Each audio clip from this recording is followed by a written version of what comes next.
What's up, traders? Matt from the Trade Brigade here doing a technical analysis on ticker symbol LCID for Lucid Group. On the left-hand side, we have the daily time frame, and on the right-hand side, the 30-minute intraday time frame.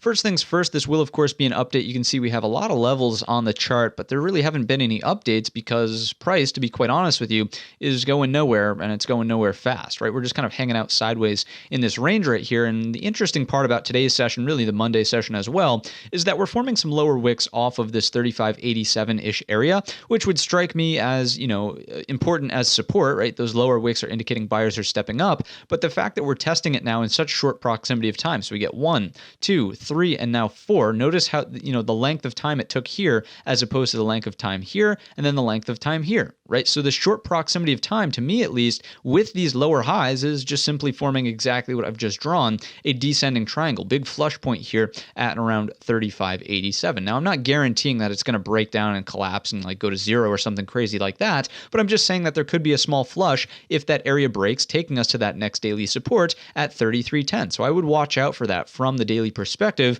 noting that we're firmly, back underneath the 50 SMA. Remember, as we were trying to climb higher in here, when we were doing that coverage, we were talking about the fact that it was a healthy thing to be back above the 50 SMA on the daily. Now, well, we're firmly back down underneath, okay?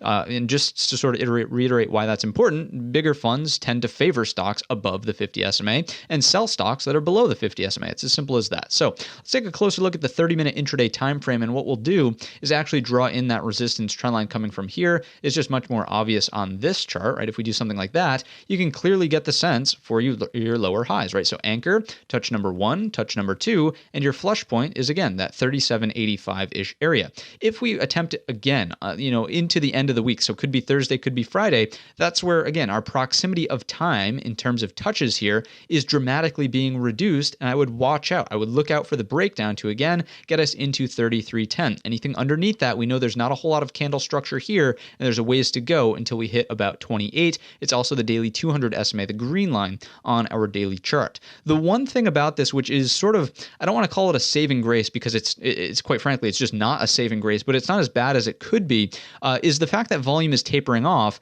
as we're consolidating, right? So generally speaking, if this was going to be some more aggressive selling, you would see larger red volume on some of these days as people are taking, money out of the stock essentially, but it's not the case. So again, it's not a saving grace. It's just one thing to observe here is that during the pattern, right, this, you could start to look at it as this as well, a bear pennant, we are getting lighter volume. So we'll see ultimately if volume picks up on this breakdown, then watch out below. Maybe it does make it to that 28 level. If volume remains sort of low, like it's been during this consolidation on the breakdown here, and we snap back higher, maybe it's actually a long back up and over that resistance trend line to get back towards the top at this 42.62, right? So a number of things to really contemplate here inside of Lucid. As of right now, the consolidation is kind of complicating things in terms of making direction clear. But, for me, the main thing I'm watching is, okay, bearish pennant pattern, right? We're watching for that breakdown underneath 3587. To me, that would seem like a likely scenario. Now, yes, we did print a hammer off of it. So if the move is going to be higher, I would say patience is still required in this general chop zone. And again, I think the 30-minute